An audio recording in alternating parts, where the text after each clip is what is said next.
अध्याय 5 भक्तियुक्त कर्म। श्लोक नंबर 6।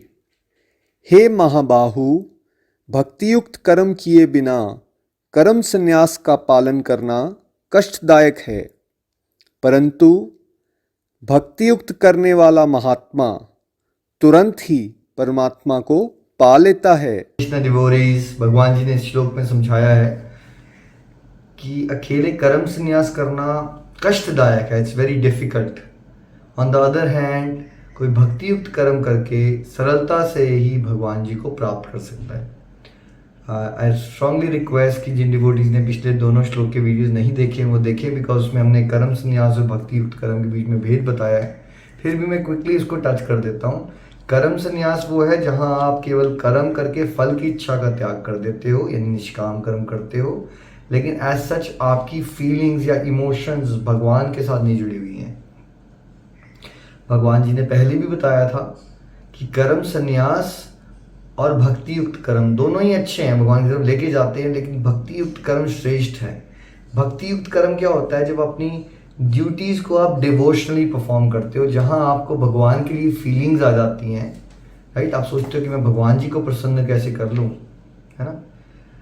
तो भक्ति युक्त कर्म श्रेष्ठ क्यों है, इसका एक कारण ये भी बताया भगवान ने। एक्चुअली देखिए, आप खुद इमेजिन करके देखिए कि अगर आपको फल की इच्छा त्यागनी हो और आपका एज सच कोई भगवान के साथ स्ट्रॉन्ग रिलेशनशिप नहीं डेवलप हुआ, तो फल की इच्छा त्याग के कार्य करना एक साधारण मनुष्य के लिए बहुत ही डिफिकल्ट टास्क है।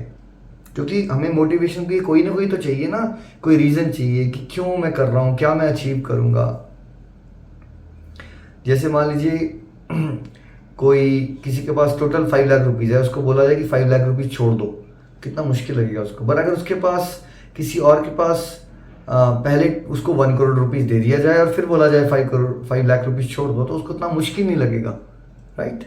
उस तरह से क्या होता है कि कर्म संन्यास में हमें छोड़ने के बारे में बोला जा रहा है कि फल की इच्छा का त्याग कर दो। एज सच कोई हायर लेवल का टेस्ट नहीं है, कोई उत्तम रस नहीं है, कि ऐसा नहीं है कि बहुत बड़ा मज़ा आ रहा है ना। तो वेरज ऑन द भक्ति मार्ग में क्या होता है कि उस भक्ति करके परम रस आता है, इंटरनल लेवल पे बड़ा आनंदित हो जाता है एक पर्सन।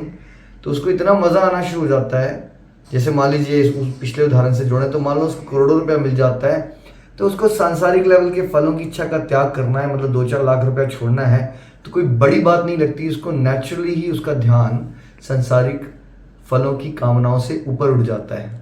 तो जो प्रैक्टिस करना है ना, वो भक्ति युक्त कर्म बहुत इजी टू प्रैक्टिस होता है, और भगवान ने कहा है उससे सरलता से कोई मुझे प्राप्त कर सकता है। तो अगर हम भगवान की सजेशन को समझें तो हमें टॉप प्रायोरिटी पे अपने जीवन में भक्ति मार्ग को रखना चाहिए।